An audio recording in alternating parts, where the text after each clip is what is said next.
Jonathan, thank you very much. Just on that now, there aren't too many jobs where you get 12 weeks holiday, a pension contribution of 23.6%, and from what I can tell as well, an average salary of around 42 grand.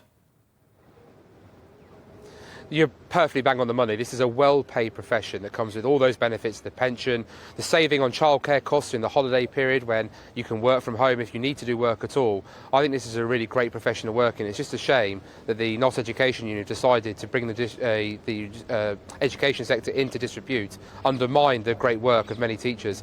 And actually, teachers are selfless. It's union barron bosses that are selfish, and we're seeing that on a grand scale today. What's the government's plan, though, to stop all of this stuff? Is it to wait it out? Because I'm looking at the numbers who actually voted to strike on the NEU, and it was only 48%.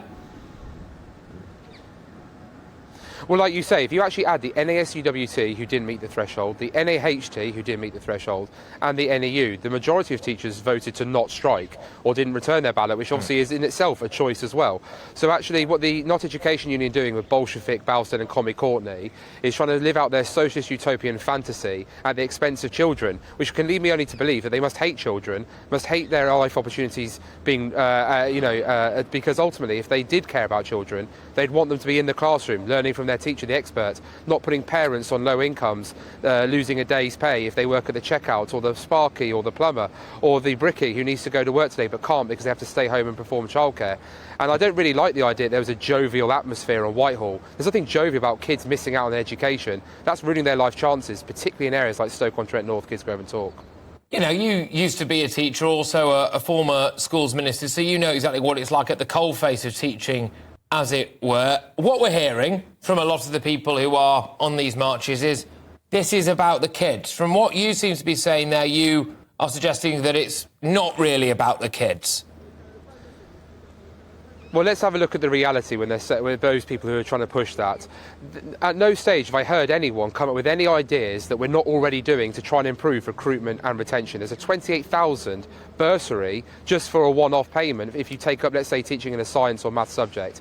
There is levelling up payments, so if you're in an education investment area, you can get up to extra £3,000 in certain subjects and in certain locations, like Stoke-on-Trent, for being a teacher. You have teaching and learning responsibilities. I started my teaching career on £25,000 a year. 7.5 years later, I finished it on £50,000 a year because I took on additional middle leader responsibilities, not senior leadership. When the average secondary school head teacher earns around £94,000 a year, it's hard to feel empathetic when actually schools have had a £7.7 billion increase in funding from the Spending Review 2021, and then a further £4.4 billion increase from the autumn statement last year with the Chancellor and the Prime Minister, which means education budgets are £20 billion a year better off than what they were in 2010. So this is a government that's been investing in the education sector, driving up standards, holding, giving teachers the powers through academisation and head teachers the power to deliver the education that they deserve, that those children deserve. And so this idea that we not put pupils first is for the birds, to be quite frank.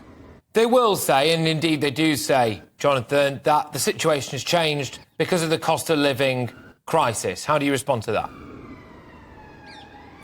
Well, I would say I was the minister who signed off on the 5% pay increase for 2022-23, and that's because we accepted in full the independent pay body review's recommendations, and a new teacher got an 8.9% increase. For September, a new teacher will start on £30,000 a year, delivering on the Conservative Party manifesto agreement made in the 2019 general election.